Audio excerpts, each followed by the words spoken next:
dosa besar yang ke-41. Dosa besar yang ke-41, Al-Imam Al-Hafidz Adz-Dzahabi menyebutkan, yaitu tasdiqu al-kuhani wal munajjimi, membenarkan para dukun dan tukang atau orang-orang ahli nujum. Jadi perlu kita ketahui, al-kuhan ini orang yang mengaku mengetahui hal gaib. Ya, kuhan, dukun ini adalah orang yang mengaku mengetahui hal gaib.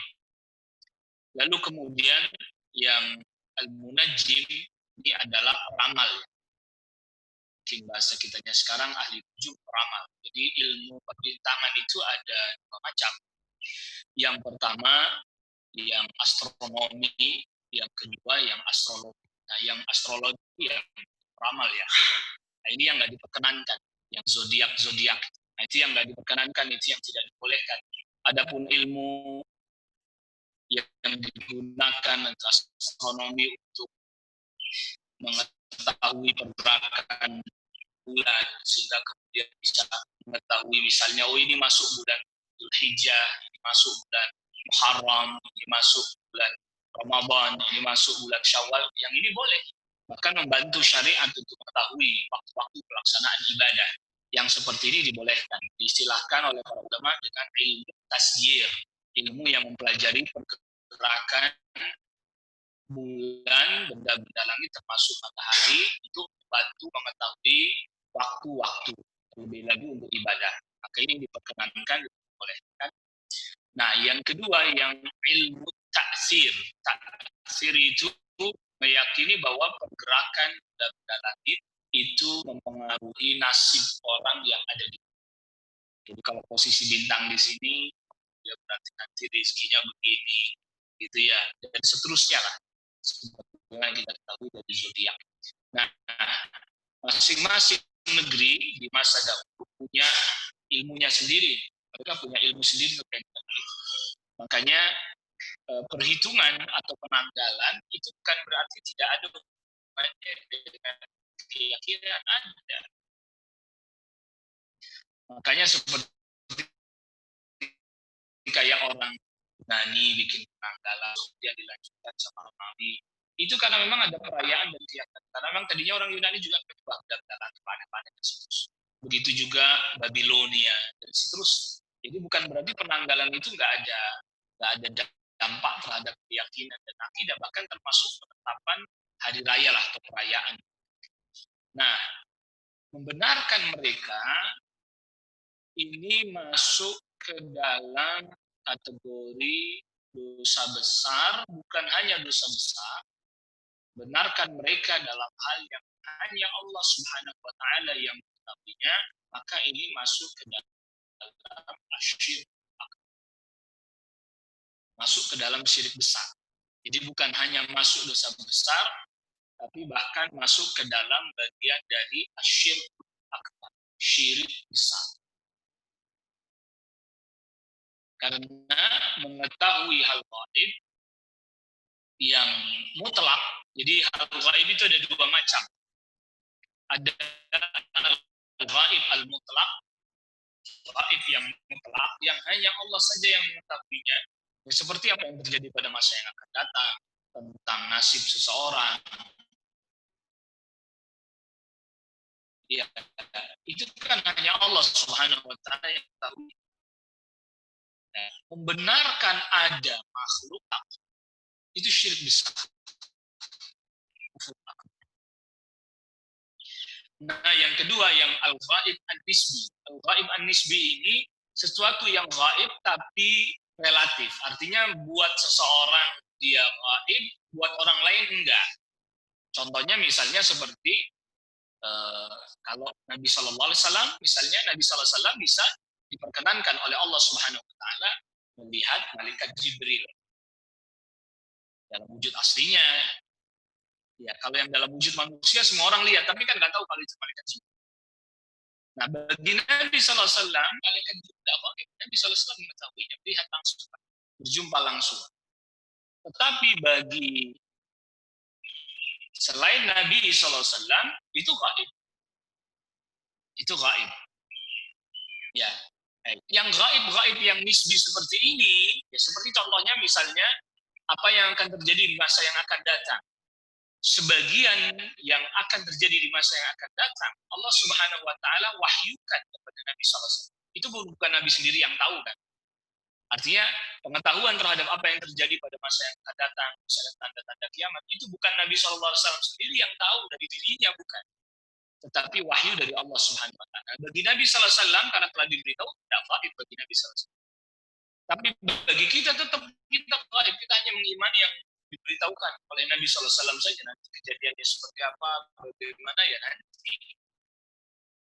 Jadi yang gaib, yang nisbi, yang relatif, kita atau begini, contoh yang lebih sederhana misalnya ada seseorang yang dia nggak mengetahui, dia tidak mengetahui satu informasi karena dia misalnya belum pernah mendatangi satu tempat, lalu ada orang kasih tahu bahwa tempat yang itu tuh begini karena dia sudah datangi. Bagi dia tidak gaib, bagi orang yang belum datanginya gaib. Kalau yang nisbi gini, yang relatif gini, ya ada masalah ini. Anda bisa mengetahui sebagian sesuatu yang tidak diketahui oleh orang lain. Tapi kalau yang al-ghaib, al-ghaib yang mutlak, semuanya hanya Allah yang mengetahui. Lalu kemudian ada datang orang, dia mengklaim bahwa dirinya bisa mengetahui hal gaib, maka yang mutlak tadi, maka berarti dia telah menyamakan dirinya dengan Allah Taala terkait dengan rububiyahnya Allah Subhanahu. Jadi ini syiriknya syirik rububiyah. Ya, karena yang namanya diantara makna rububiyah adalah tidak ada yang tahu hal gaib mutlak melainkan hanya Allah. Lalu kemudian ada orang yang mengklaim dia tahu hal gaib yang mutlak, maka berarti dia telah menyamakan dia dengan Allah Rabbul Alamin. Oleh karena itu para dukun ini tukang rambut yang dia mengetahui tentang hal ini. Jadi ke dalam barisan usut tawarid, gembong-gembongnya tauhid. Dukun tukang ramal itu dimasukkan oleh Syekh Muhammad bin Abdul jadi ke dalam usut tawarid, gembong-gembongnya tauhid. Kenapa? Karena dia mengklaim ngaku-ngaku rububiyah pada dirinya. Jadi kita sudah jelaskan di antara makna rububiyah adalah tidak ada yang mengetahui al-ghaib secara mutlak melainkan hanya Allah Subhanahu wa taala. Lalu dia ngaku dia mengetahui al-ghaib. Dan dia seru manusia untuk membenarkan dirinya. Nah, maka oleh karena itu Syekh Imam Al-Hafidh Al-Zahabi mendatangkan firman Allah dalam ini. Qauluhu ta'ala, qala Allah ta'ala, wa la taqfu ma laysa laka bihi ilm. Yang di dalam surat Al-Isra jangan kamu ikuti sesuatu yang tidak punya ilmunya. Artinya, para dukun, ahli nujum ini, ahli nujum yang dimaksud tadi yang ramal-ramal, itu mereka nggak punya ilmu. Nggak punya ilmu terkait dengan al-ghaib, nggak punya ilmu. Maka jangan kamu ikuti dia. Ya, jangan kamu ikuti karena dia nggak punya ilmu terkait dengan al-ghaib. Dan juga didatangkan juga oleh Imam Al-Hafidh Al-Zahabi firman Allah Subhanahu wa taala dalam surat Al-Isra ayat 12, inna ba'da dhanni sesungguhnya sebagian dari prasangka. Jadi yang mereka bangun itu prasangka aja, bukan duga-duga aja. Duga-duga, mengira-ngira. Nah, dan itu bisa menyebabkan orang jatuh pada dosa karena masuk ke dalam wilayah hal yang memang itu bukan ranahnya, yaitu al-ghaib al-mutlaq tadi kita sudah sebutkan. Maka Nabi SAW juga sabdakan halakal tanaffuh. Binasa orang-orang yang berlebihan masuk ke dalam satu wilayah yang dia tidak punya ilmu dan itu bukan wilayahnya, bukan areanya. Binasa ya. binasa dia masuk ke dalam hal itu. Dan juga didatangkan firman Allah Subhanahu wa taala oleh Imam Al-Dhahabi dalam surat Al-Jin ayat ke-26 27, alimul ghaibi fala yudhiru ala ghaibi ahada. Allah Subhanahu wa taala yang tetap yang gaib dan tidak akan Allah tampakkan gaib ini kepada siapapun illa man irtada min rasulih, kecuali orang yang Allah ridhai dari kalangan utusan. Artinya kayak Rasul sallallahu alaihi wasallam diberitahukan hal gaib itu sebagian untuk diberitahukan kepada umat, untuk menasihati umat, beritahukan umat, dan itu pun wahyu dari Allah. Bukan ilmunya tentang hal gaib pada masa yang akan datang dari Nabi sallallahu alaihi wasallam sendiri, tidak. Tapi itu wahyu dari Allah Subhanahu wa taala. Jadi hal gaib tidak akan diberitahukan kecuali pada Rasul, pada utusan, baik dari kalangan malaikat, Rasulnya adalah Jibril, atau dari kalangan manusia. Jadi jangankan di kalangan manusia, di kalangan malaikat aja itu tak ada yang tahu hal gaib kecuali Allah beritahukan. Allah Subhanahu wa taala beritahukan malaikat Jibril karena Rasul atau utusan nyampai dari kalangan malaikat kepada sesama malaikat. Malaikat Jibril kepada para nabi dan rasul dari kalangan manusia juga malaikat Jibril. Jadi para malaikat aja nggak tahu hal gaib. Dia tanya sama malaikat Jibril. Cari informasi, tanya kepada malaikat Jibril. Mada qala rabbukum? Apa yang dikatakan oleh Rabb kalian? Qalu al-haq. Mereka katakan kebenaran al-haq.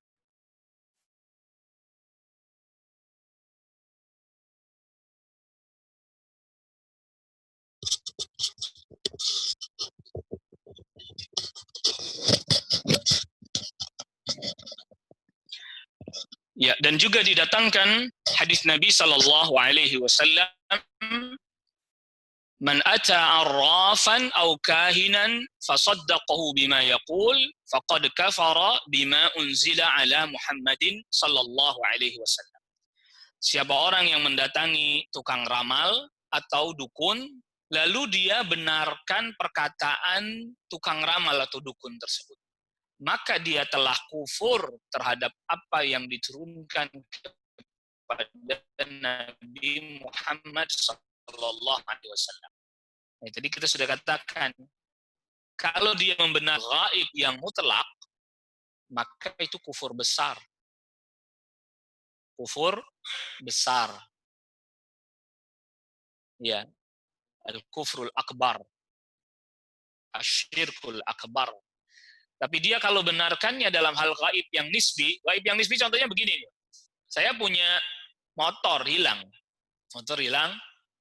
Lalu kemudian misalnya datang ke dukun, tanya, motor saya di mana ya? Oh ya, saya kasih tahu. Oh, motor kamu ada di sana tuh, pencurinya di kampung A misalnya. Ini gaib mutlak apa gaib nisbi? Nisbi, Pak. Nggak mutlak ini gaibnya, nisbi. Sebenarnya sih nggak usah dukun. Misalnya saya di kampung A lihat motornya orang ini, lalu kemudian saya ditanya, mana motor saya? Ini ada nih, di sini nih motor kamu. Nah, itu ya. Itu boleh nggak seperti itu membenarkan orang ini? Boleh, tapi permasalahannya si dukun itu menggunakan cara yang nggak diperkenankan syariat. Ima dia kerjasama dengan jin atau semisalnya. Nah itu. Jadi sebenarnya kalau dalam hal gaib ini wajar tadi kita katakan ada orang yang dia membenarkan, ya atau nggak membenarkan juga nggak masalah. Toh memang itu relatif nisbi. Sebagian orang tahu, sebagian nggak tahu. Tetapi tadi cara-cara yang digunakan oleh dukun itu yang nggak benar. Ya cara-caranya itu yang nggak diperkenankan. Dia pakai cara seperti apa dia yang dia gunakan?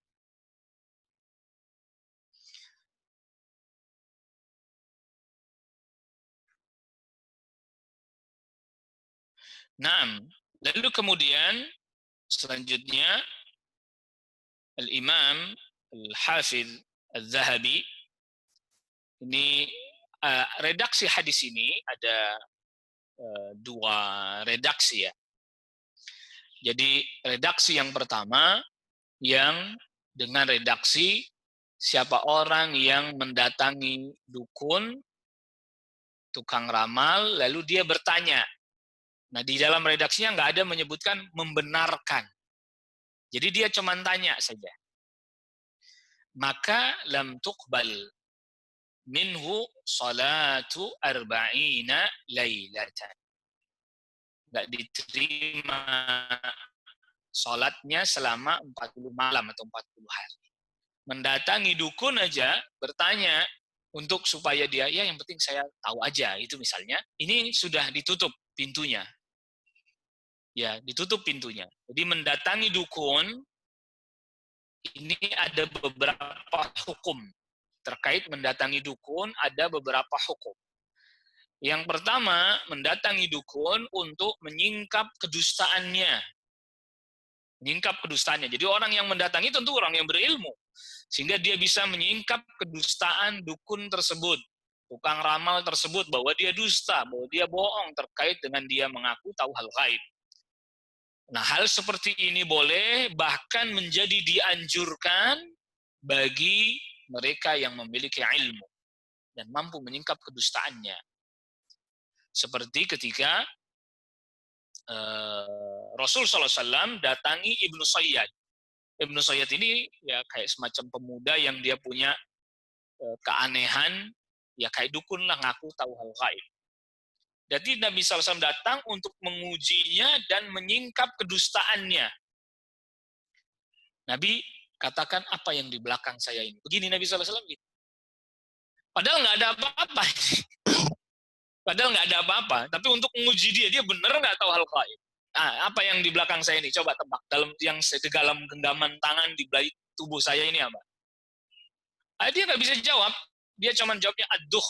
Aduh, dia mau ngomong aduhon. Aduhon itu ya asap kosong maksudnya. Dia jawab. Cuma sampai aduh. Informasi dari jin itu kayak begitu memang. Nggak utuh, nggak. Karena dia sendiri juga bisa jadi mencuri pendengarannya, informasinya juga nggak utuh. Nggak semua hal dia ketahui juga. Jadi jangan kita kira bahwa jin, setan itu tahu hal gaib. Nggak tahu dia. Dia nggak tahu juga.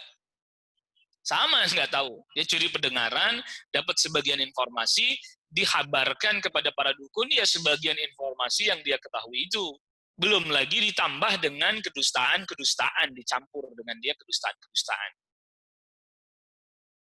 Jadi mendatangi dukun dalam rangka menguji dan menyingkap kedustaannya boleh, bahkan menjadi sangat dianjurkan bagi ahlul ilmi, bagi para ulama yang berilmu yang mampu menyingkap kedustaannya para dukun.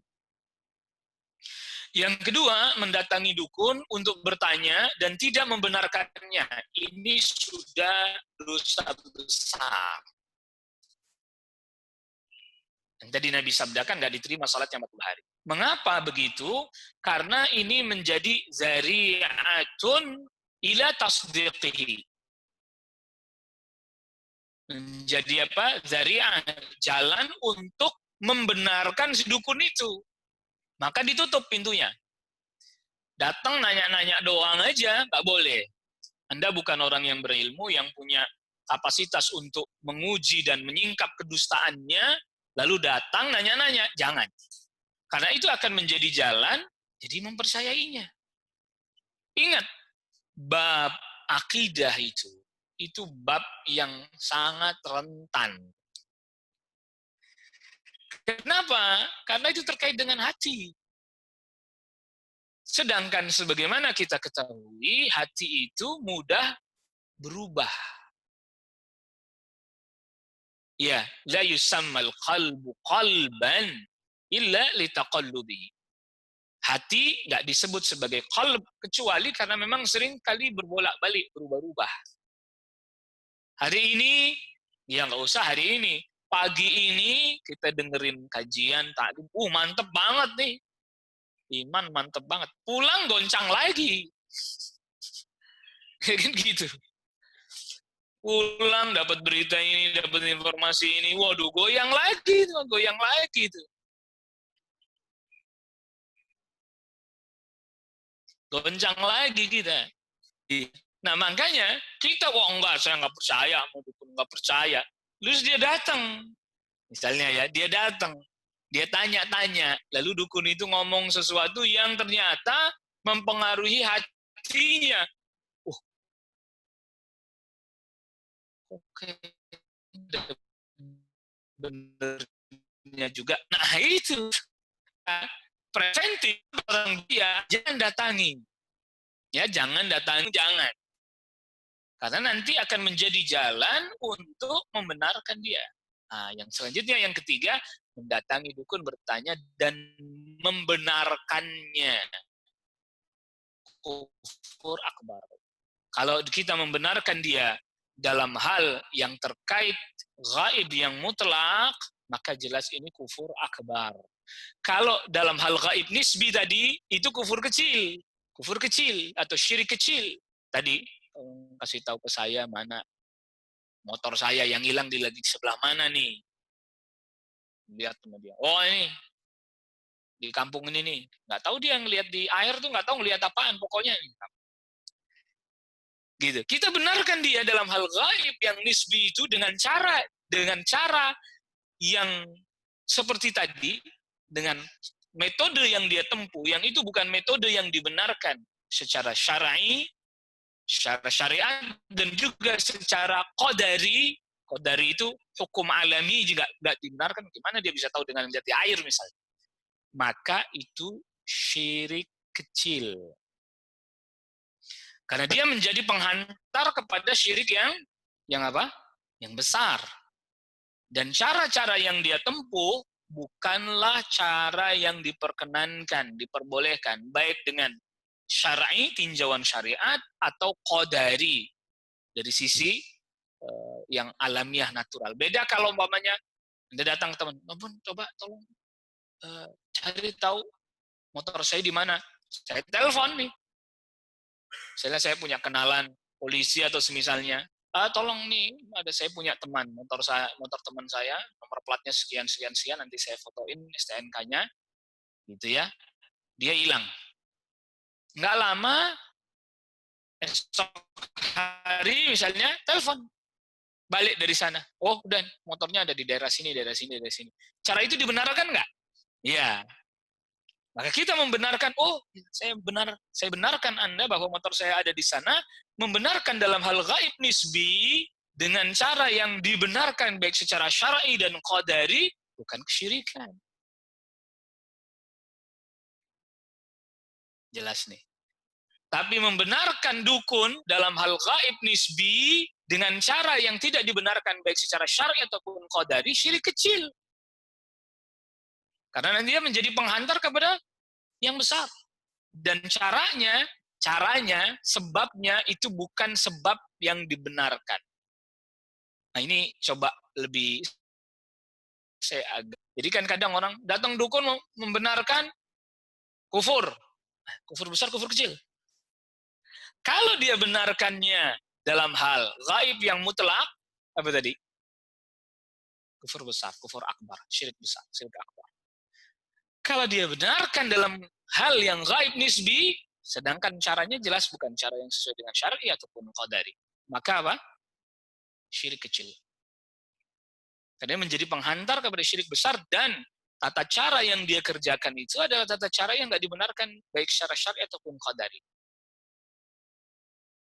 Nah ini kita mulai lebih detail menelaah atau membaca hadis. Siapa orang yang datangin dukun, dia tanya, dia benarkan, maka dia telah kufur terhadap apa yang diturunkan kepada Nabi Muhammad SAW. Yaitu Al-Quran maksudnya.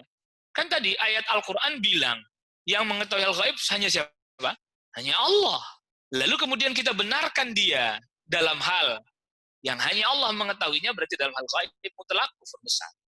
Dalam hal yang gaib nisbi, tapi dengan cara yang nggak dibenarkan oleh syariat ataupun qadari, syirik kecil.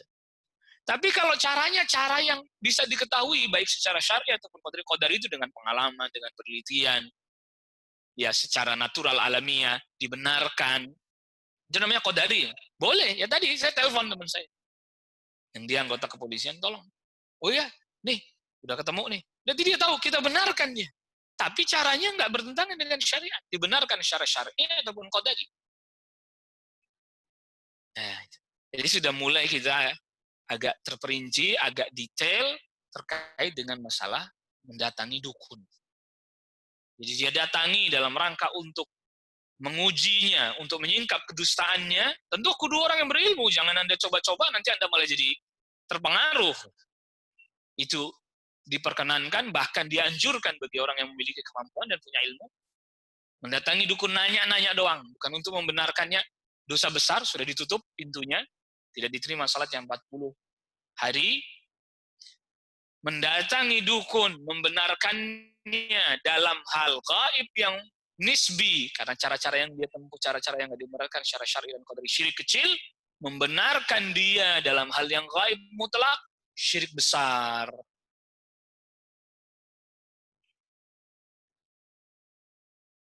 Lalu kemudian selanjutnya Al-Imam Al-Hafidh Al-Zahabi, dan ini tadi yang sudah kita sebutkan ini ya sangat penting sekali untuk kita ingat, kita hafal. Kenapa? Karena kita jadi mengerti yang begini, yang begini, yang begini, di perincian-perincian. Lalu kemudian Al-Imam Az-Zahabi mendatangkan hadis yang dimana Nabi SAW pernah di waktu subuh yang malam harinya turun hujan. Ya, ini dikeluarkan oleh Al-Imam Al-Bukhari. Lalu Nabi SAW setelah mengimami salat subuh menghadap kepada para sahabat, lalu Nabi SAW bersabda, Yaqulullah, Allah Subhanahu wa taala berfirman, hadis qudsi berarti. Asbaha min ibadi mu'minun wa kafir. Ada di antara hamba-hambaku yang beriman dan yang kafir. Faman qala, siapa orang yang berkata, mutirna bifadlillah, kita diberikan hujan ini anugerah dari Allah. Fadzalika mu'minun bi, maka orang yang berkata demikian, kita diberi hujan adalah anugerah dari Allah, ini orang yang beriman kepadaku. Kafirun bil kaukabi, berarti dia kafir terhadap bintang. Wa man qala mutirna binau'i kadza, siapa orang yang mengatakan bahwa kita ini diberi hujan dengan bintang ini, bintang begini, fadzalika kafirun bi, maka orang yang seperti itu adalah orang yang kafir kepadaku, kepada Allah, wa mu'minun bil kaukabi, dan dia beriman kepada bintang. Ya. Nah, hadis ini menjelaskan ada beberapa faedah. Yang faedah yang terkait dengan judul bab ini yang kita ambil. Ini terkait dengan mempelajari tadi ilmu untuk meramal, atau disebut oleh para ulama dengan ilmu ta'sir, bahwa pergerakan benda-benda langit mempengaruhi nasib yang ada di bumi. Nah, ini nggak diperkenankan. Tidak diperbolehkan. Kalau dia meyakini bahwa bintang-bintang itu menjadi sebab Allah turunkan hujan, syirik kecil. Karena Allah Subhanahu wa taala tidak pernah menjadikan munculnya bintang tertentu sebagai sebab turunnya hujan, sebab datangnya keberuntungan, sebab datangnya madarat. Nggak pernah Allah jadikan itu sebagai sebab. Syar'an wa qadran. Baik secara syar'i ataupun qadari. Qadari itu artinya diteliti, bisa diteliti, itu namanya qadari. Dan rumusnya, kaidahnya, para ulama jelaskan, sesuatu yang bukan sebab, tapi dia dijadikan sebab, ini jadi syirik kecil. Tapi kalau dia meyakini bintang itulah yang menurunkan hujan, syirkul akbar. Kufur besar, syirik besar. Ini perinciannya. Dan di dalam hadis ini juga terdapat faedah, orang yang beriman kepada Allah, maka dia kufur kepada selain Allah. Orang yang beriman kepada bintang, maka berarti dia kufur kepada Allah Subhanahu wa taala. Dalamnya terdapat faedah apa? Jadi begini. Orang Islam mengatakan bahwa al-Yahud an-Nasara kafir. Kafir. Sebaliknya al-Yahud an-Nasara mengatakan orang Islam kafir enggak? Iya, otomatis ini hadisnya nih.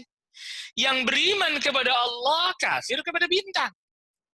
Yang beriman kepada bintang kafir kepada Allah.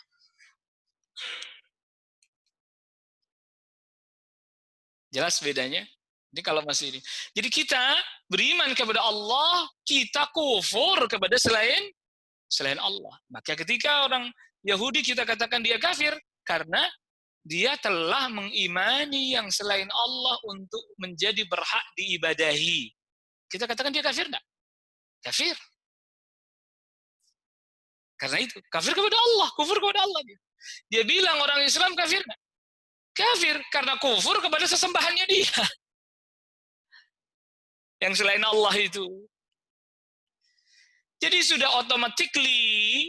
otomatis orang yang beriman kepada Allah, dia akan kufur kepada selain Allah. Orang yang beriman kepada selain Allah, dia akan kufur kepada Allah. Otomatis. Itu udah otomatis, nggak mungkin enggak. Jadi nggak akan bisa nih ketemu gitu loh. Nggak akan bisa ketemu orang yang beriman kepada Allah sama orang yang beriman kepada bintang itu akur gitu. Artinya akur bahwa mereka tidak saling mengkafirkan. Mustahil. Mustahil ini. Orang yang beriman kepada Allah, dia wajib kufur kepada selain Allah. Yang selain Allah nggak berhak diibadahi. Kan begitu. Yang dia kufur kepada Allah, berarti dia beriman kepada selain Allah, ya pasti dia akan mengkafirkan yang lain sama. Itu sudah otomatis itu. Makanya, dan ini hadisnya hadis qudsi ya. Riwayatnya Imam Bukhari Muslim hadis qudsi yang artinya ini datang dari Allah Rabbul Alamin. Yang beriman kepada Allah, berarti dia kafir kepada bintang. Yang beriman kepada bintang, maka berarti dia apa? Kafir kepada siapa? Kepada Allah. Yang beriman bahwa Isa berhak disembah, ya, berarti dia kafir kepada Allah. Dia iman kepada Isa. Dalam artian tadi bahwa Isa berhak disembah, berhak diibadahi. Dia kafir kepada Allah dia. Yang kita beriman kepada Allah, ya kita kafir kepada keyakinan bahwa Isa berhak disembah, kita ingkar itu, kita kafir. Jadi menurut mereka kita kafir karena nggak iman kepada Isa. Bahwa Isa ibnullah, bahwa Isa anaknya Allah. Mereka bilang kita kafir. Iya, kita kafir. Yang artian kita kafir pada keyakinan bahwa Isa anaknya Allah, kita kafir dalam itu. Karena kita beriman kepada Allah. Ini agar jelas. Jadi itu sudah otomatis karena Allah Rabbul Alamin yang informasikan. Yang beriman kepada Allah, kafir kepada bintang. Yang beriman kepada bintang, kafir kepada Allah. Allah yang beritahukan, hadis qudsi. Dan lalu kemudian, nah ini didatangkan juga ini, hadisnya oleh Imam Az-Zahabi, man ata arrafan fas'alahu an syai'in fasaddaqahu lam tuqbal lahu salatun arba'ina yauma. Ini redaksinya dengan arba'ina yauma. Siapa orang yang datangi dukun, dia bertanya dan membenarkan tidak diterima salatnya 40 hari. Itu artinya dia tanya dan dia di sini membenarkan. Di sini ada di antara para ulama yang mengatakan dia bertanya saja sudah nggak boleh karena di sebagian riwayat tanpa ada fasaddaqahu. Dia tanya saja sudah nggak boleh, dosa besar. Dia benarkan dalam hal gaib nisbi, syirik kecil. Dia benarkan dalam hal gaib mutlak, syirik apa? Syirik besar. Dan juga Nabi SAW sabdakan, dibawakan oleh Imam Az-Zahabi di sini, man yaqtabasa syu'batan minan nujum, yaqtabasa syu'batan minas sihr. Siapa orang yang mempelajari sebagian dari ilmu perbintangan. Jadi ini disebut syu'bah itu sebagian ya. Karena tadi kita sudah sebutkan ilmu perbintangan ada yang boleh. Yang mempelajari pergerakan matahari untuk mengetahui ini waktu, tanda, nanti gerhana dan seterusnya. Yang itu boleh. Iya. Tapi mempelajari perbintangan untuk meramal dan seterusnya, itu yang astrologi tadi, itu yang nggak diperkenankan. Ya. Dan itu juga nanti masuk dalam bagian sihir nanti. Karena sihir juga terkait dengan hitung-hitungan, perbintangan, dan seterusnya. Ya.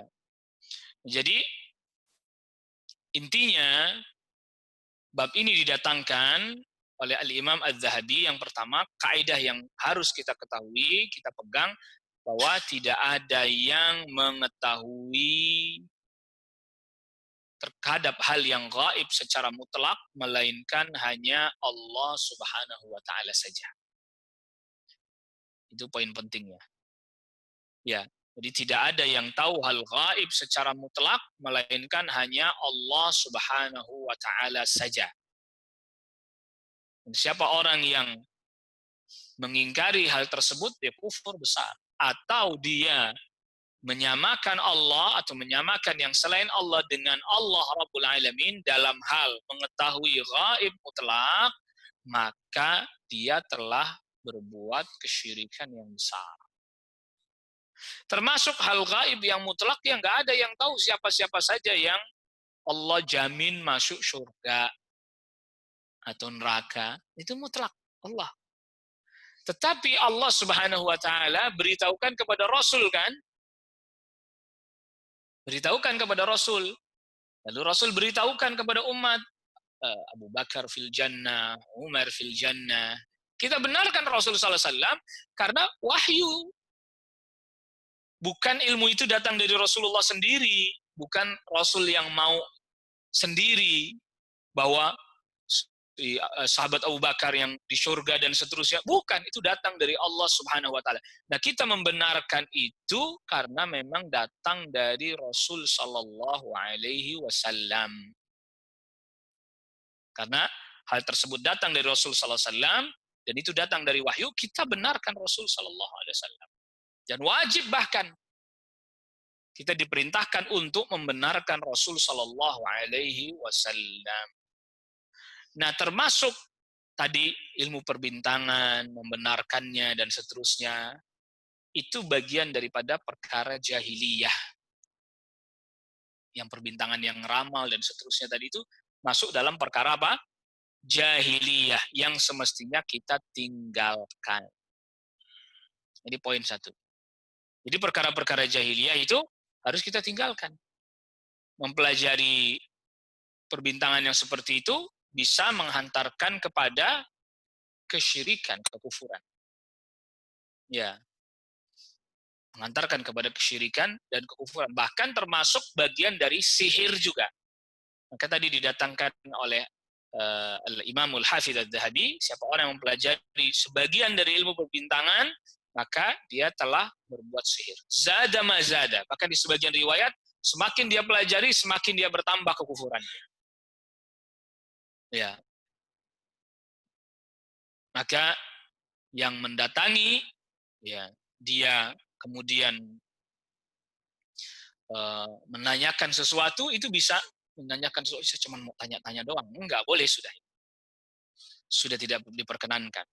Mendatanginya aja, nanya-nanya.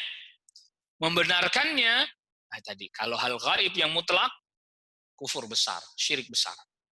Tapi kalau dalam hal gaib yang nisbi, sedangkan cara yang dia lakukan, cara yang dia perbuat adalah cara yang tidak menjadi sebab, maka hal ini syirik kecil. Ya, syirik kecil. Jadi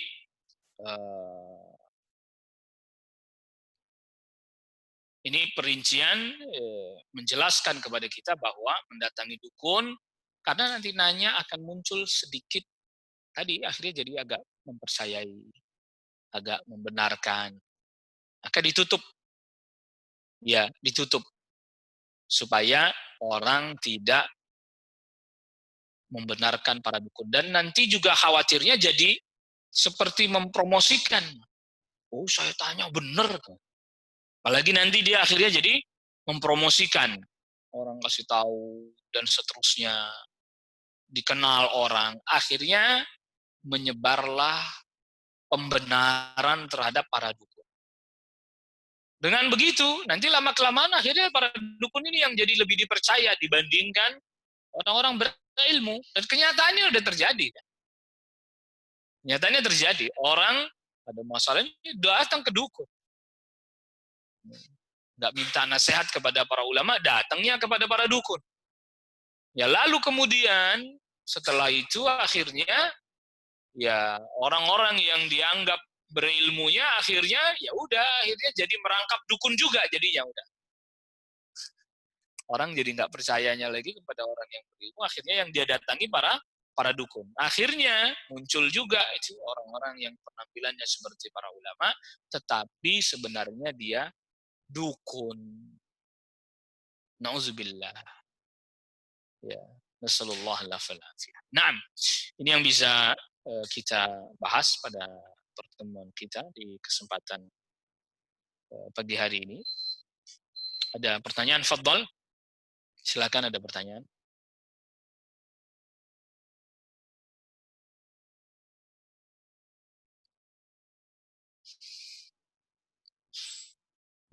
Ya, Fadl.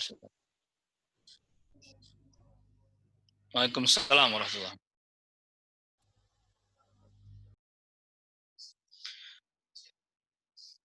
Ya, soal pengobatan alternatif ya harus dirinci. Harus dirinci. Gimana caranya dia? Ya kan definisi pengobatan alternatif ini juga jadi apa? Definisi yang harus didefinisikan juga. Makanya alternatifnya bagaimana? Karena kan ada sebagian orang misalnya ya berobat dengan berbekam, sebagian orang nyebut itu alternatif bukan? Alternatif. Gitu. Alternatif itu apa sih, Pak? Pilihan lain kan? Ada yang ini, saya pilih yang ini. Ya kan gitu. Makanya harus didefinisikan dulu. Ini gimana caranya? Kalau caranya alternatif adalah dengan mindahin penyakit ke kambing, lah ya nggak boleh ini. Jadi ini gimana? Nggak bisa ada orang bisa mindahin penyakit ke kambing, nggak bisa. Kalau emang bisa tuh orang begitu, ya suruh pindahin aja tuh virus corona itu ke kambing, selesaikan kambingnya kandangin, tuh, pindahin ke dia semuanya, udah tutup selesai dah. Ya gitu kan. Nah itu Ustadz dukun itu Pak. Walaupun namanya Ustadz, tapi dia berbuat kayak tadi gitu, katanya ngaku bisa mindahin penyakit ke kambing, ke hewan, Ustadz dukun itu. Ustadz dukun, jangan dipercaya yang seperti itu. Kalau memang cara yang seperti itu, ya nggak dibenarkan. Masa bisa Anda percaya orang itu bisa mindahin penyakit? Kalau memang kita meyakini dia bisa mindahin penyakit, dianya syirik besar, kufur akbar. Karena nggak ada yang bisa mengendalikan penyakit itu, melainkan hanya Allah Subhanahu Wa Taala. Satu. Kalau kita yakinin dia menjadi sebab bisa pindahnya penyakit dan Allah nggak pernah jadikan itu sebagai sebab, syirik kecil. Dia Allah yang mindahin, tapi sebabnya lewat dia, syirik kecil. Makanya tadi alternatifnya harus diteliti apa? Karena sekarang bekam disebut alternatif juga. Ini padahal secara syar'i dibenarkan. Secara syar'i dibenarkan. Jadi kalau bagaimana dengan pengobatan alternatif, maka jawabannya ya kalau cara-caranya itu tidak bertentangan baik secara syar'i ataupun qadari, kayak bekam itu syar'i dan qadari sebenarnya. Syariat ada, nas ada, diteliti juga bisa. Misalnya gitu ya. Madu misalnya ya. Syar'inya ada, dalil syar'inya ada, diteliti juga bisa. Oh iya memang dia mengandung ini kan. Itu berarti syar'i dan qadari. Syar'i dan qadari. Maka istilah alternatif ya harus diperinci lagi. Apa ini maksudnya? Apa ini definisinya? Na'am, wallahu a'lam. Fadal, silakan. Ya. Ustadz, ini saya bacakan ada pertanyaan dari jamaah, Ustadz. Oh, ada dari jamaah yang di Zoom. Iya, Ustadz. Bagaimanakah cara bertobat seseorang yang pernah terjerumus ke dalam dosa syirik seperti pakai jimat, tapi jimat itu sekarang sudah hilang, dibuang atau oleh orang lain sebelumnya dibakar atau dihancurkan. Bagaimana caranya orang tersebut untuk bertobat? Ya, orang yang pakai jimat itu ada dua keadaan. Imma dia jatuh kepada syirik al-asghar, syirik kecil, Atau dia jatuh kepada asyirkul akbar, syirik besar. Bagaimana kita bisa memperinci itu di syirik kecil atau syirik besar? Kalau dia yakini jimat itu hanya sebagai sebab. Dia yang memberikan penjagaan kepada saya hanya Allah. Yang memberikan keselamatan kepada saya hanya Allah. Ini kan cuma sebab doang, syirik kecil. Yang nanti lama-kelamaan dia akan meyakini jimat itulah yang apa? Yang mendatangkan keselamatan. Jadi syirik besar. Kedua-duanya syirik ini, walaupun itu kecil, apalah lagi yang besar, wallahu a'lam, cara bertobatnya dia kembali mengucapkan syahadat dan meninggalkan perbuatan itu, tidak mengulanginya lagi. Karena bersumpah dengan menyebut nama selain Allah Subhanahu wa taala, yang itu juga bisa mengandung menjadi syirik kecil dan juga bisa menjadi syirik besar. Rasul sallallahu alaihi wasallam sabdakan, siapa orang yang bersumpah dengan menyebut nama selain Allah, falyaqul la ilaha illallah. Maka hendaklah dia mengucapkan la ilaha illallah. Jadi cara taubatnya dia mengucapkan la ilaha illallah dan meninggalkan perbuatan itu. Wallahu a'lam. Nah, Pak, silakan. Waalaikumsalam warahmatullahi wabarakatuh.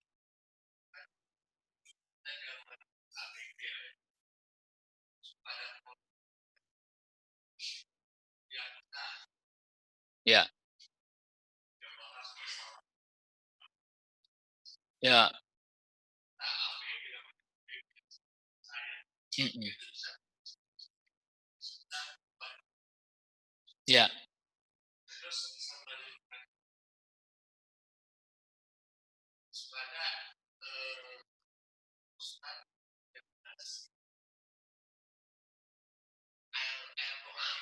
Air doa ya. Nah, yang pertama soal masalah tadi ya, jadi memang ya zodiak dan seterusnya gitu. Ya jelas ini imma syirik kecil, imma syirik besar kan gitu. Sebagaimana tadi kita sudah katakan perincian.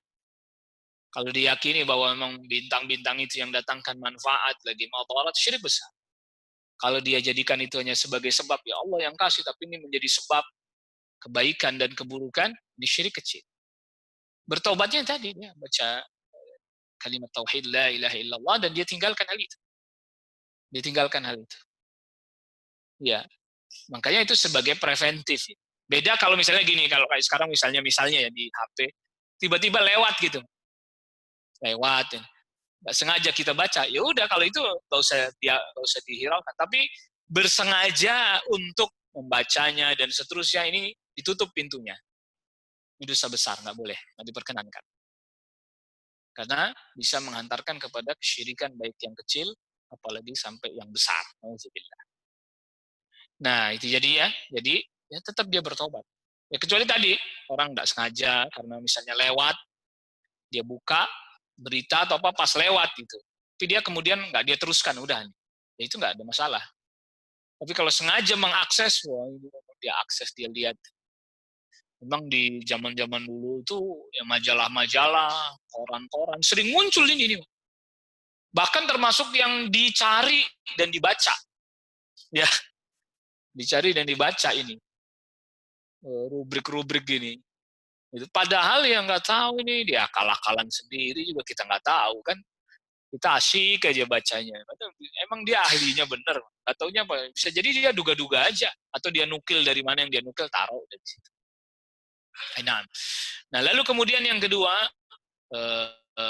soal apa tadi? Air ya. Berobat dengan cara menggunakan air doa. Nah, cara berobat yang seperti ini, kalau tinjauannya syar'i, apa sih maksud tinjauan syar'i? Harus ada dalil menjelaskan hal ini. Harus ada dalil menjelaskan hal ini. Itu kalau tinjauannya syar'i. Wallahu alam, sebatas yang saya ketahui, di masa Rasul SAW itu, saya tidak dapati Rasul pernah bacakan doa di air lalu diminumkan. Kalau dipakai mandi, ya ada riwayat pakai mandi. Jadi bacakan ayat-ayat ruqyah atau semisalnya, lalu airnya dicampurkan ke jumlah yang lebih besar dipakai buat mandi, ya itu ada. Itu ada. Tapi kalau dibacakan doa di airnya, apalagi kemudian dengan ditiup, nah itu wallahu a'lam. Saya belum, batas yang saya ketahui, saya belum dapati ada dalil menjelaskan hal itu. Lah orang mukmin itu tiap minum air didoain, Pak. Bener nggak? Bismillah, minum. Didoain nggak? Didoain. Jadi orang mukmin, orang muslim itu tiap minum air apa? Didoain Bismillah. Beda kalau Zam-Zam telah datang riwayat khusus ya. Nah, gitu ya. Jadi orang mukmin minum air didoain nggak sama dia? Iya Bismillah itu didoain. Begitu. Makanya tadi jawabannya. Gimana berobat dengan air doa? Wallahualam. Kalau yang diminum, saya belum dapetin dalilnya. Bisa jadi karena memang informasi yang belum terakses juga sama saya. Di siapa yang dapetin dalilnya, hadis dari Nabi SAW, ya kita terima kalau memang telah datang riwayat itu. Atau dari perbuatan para sahabat yang disepakati oleh para sahabat lain. Disepakati oleh para sahabat yang lain. Tapi kalau yang pakai buat mandi telah datang riwayat. Pakai buat mandi, bacain doa, di airnya lagi pakai buat mandi, dimandikan. Itu karena dari sisi syar'i. Nah, kan sempat beredar juga, ini dari sisi qadari ya. Sisi qadari itu penelitian ya tadi ya. Kita udah sebutin. Bahwa katanya ada penelitian bahwa air yang dibacain doa akan mengandung begini begitu. Pernah dengar kan ya? Iya. Ya kita jawab, Pak. Jawaban kita tadi udah. Orang mukmin itu mau minum, didoain nggak? Doain udah, Bismillah. Masa begitu doang? Yang jadi masalah kita yang sering masak begitu doang. Jadi yang jadi masalah kitanya, keyakinan kita, masa begitu doang, Bismillah. Lah emang mau apa? Kan yang dituntunkan itu kan? Gitu. Jadi dia pengennya tuh Pak, dibacain panjang-panjang apa aja, ambil ditiupin. Nah, itu yang butuh dalil lagi tuh. Lihat bagaimana Islam ini menunjukkan agama ilmu. Sampai ditiupin begitu aja butuh dalil. Yang ada kita dilarang nggak niup air, niup makanan dilarang nggak? Ada datang larangan justru malah dari Rasulullah SAW. Tuh, ini ya. Jadi orang mukmin tuh udah didoain airnya. Tiap dia minum, dianjurkan baca apa? Bismillah. Cuman tadi kita tuh udah terbiasa dengan yang masa gitu doang, cuman Bismillah doang. Nah terus apa? Emang diperintahkannya oleh Nabi sallallahu alaihi wasallam diajarkannya baca Bismillah, Bismillah. Jadi orang mukmin itu udah didoain tuh ayat. Begitu. Dalil khusus lagi ketika ini ada nggak di prakteknya dibacain ayat, dibacakan ayat misalnya ya gitu. Jadi kita nih lagi ngomongin jangan tercampur aduk antara hasil penelitian dengan syariat. Jangan tercampur aduk. Jadi begini contohnya. Kan tadi ada penelitian katanya ayat yang dibacakan yang baik-baik dia akan bagus dan seterusnya. Akhirnya kita bikin syariat. Oh, kalau gitu nih ayat kita bacain aja surat ini. Itu kan kita bikin syariat namanya. Bikin syariat berdasarkan penelitian. Bingung nih, bingung. Nggak tahu nih agamanya siapa kalau begitu. Iya. Padahal yang namanya penelitian manusia, ya bisa benar, bisa keliru. Syariat, wahyu, itu yang harus diterima. Jadi ada orang begitu, tapi berdasarkan penelitian, bahwa ini air ini begini, makanya kita bacain surat, bacain Al-Quran pada air itu. Loh, dia bikin syariat berdasarkan penelitian.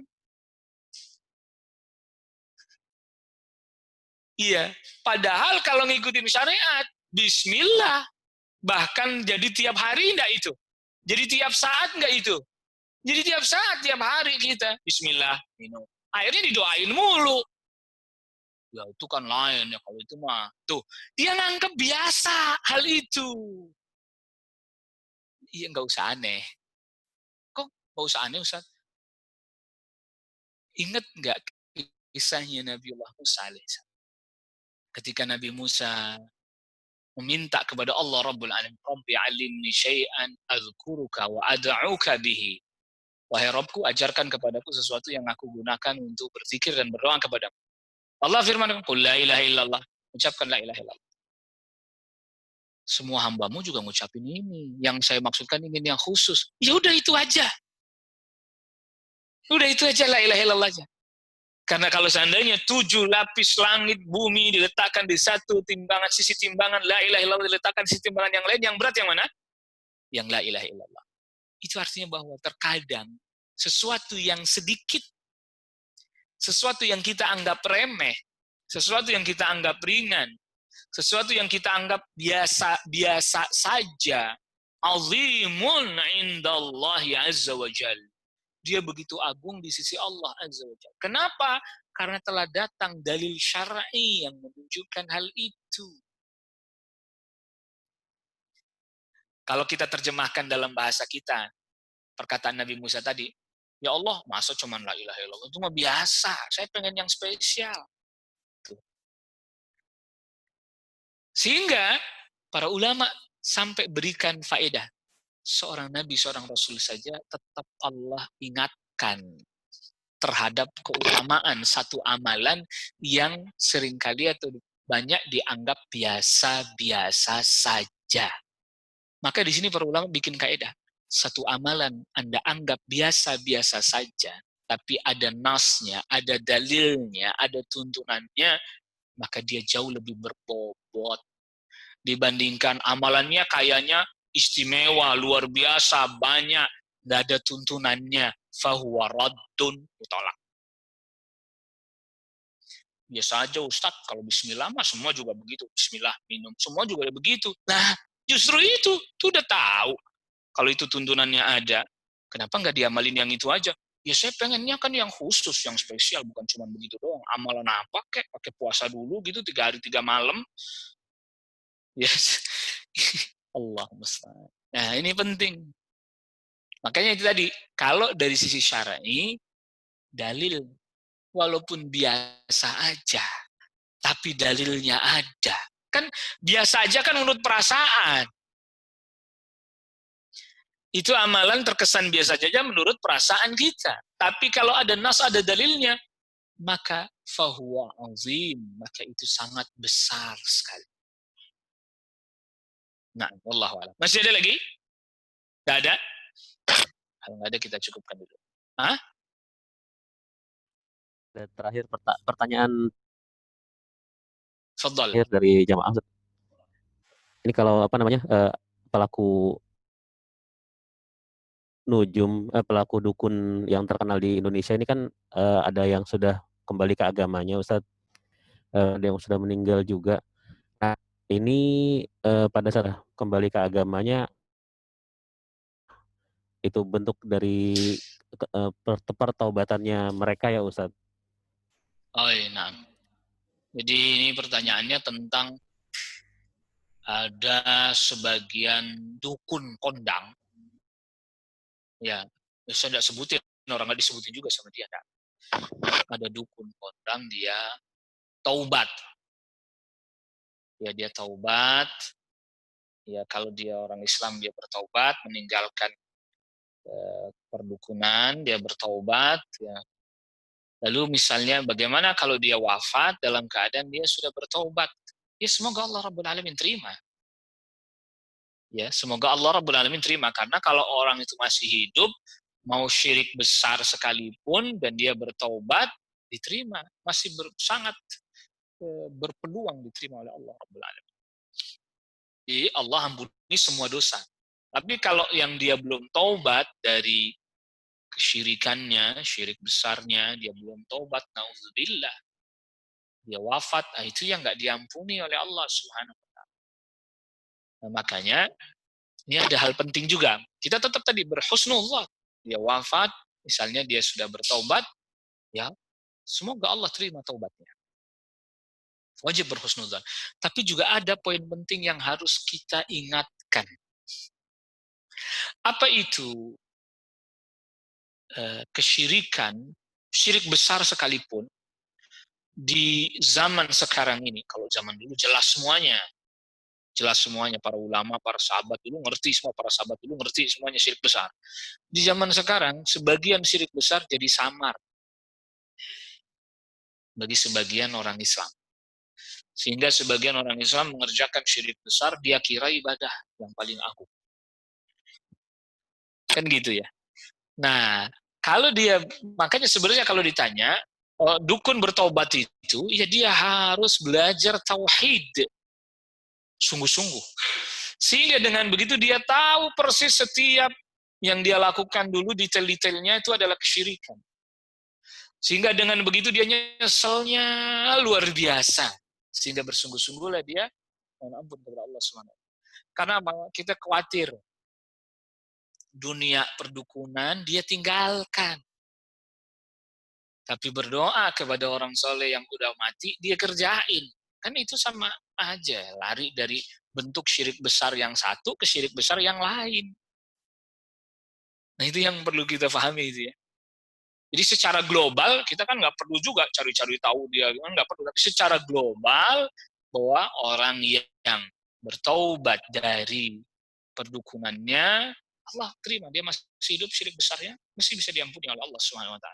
Tapi dia mesti belajar tauhid betul sehingga dia ngerti. Jangan sampai dia tadi ninggalin perdukunan, tapi berdoa minta kepada orang yang sudah wafat, orang saleh yang sudah mati. Lari dari satu bentuk syirik besar menuju ke bentuk syirik besar yang lain. Na'udzubillah. Nasallallahu alaihi. Jadi itu yang perlu kita ingat juga ya. Maka tadi kenapa belajar akidah, belajar tauhid itu terus, karena tadi geser-gesernya hati, perubahan-perubahannya hati begitu cepat. Ya, begitu cepat. Sehingga perlu kita terus-menerus diingatkan akan hal ini. Wallahu a'lam. Ini yang bisa kita bahas pada pertemuan kita di kesempatan pagi hari ini. Wassallallahu ala nabiyyina Muhammadin wa alihi wa sahbihi wa sallama tasliman katsira. Subhanakallahumma wa bihamdika asyhadu an la ilaha illa anta astaghfiruka wa atubu ilaik. Assalamualaikum warahmatullahi wabarakatuh.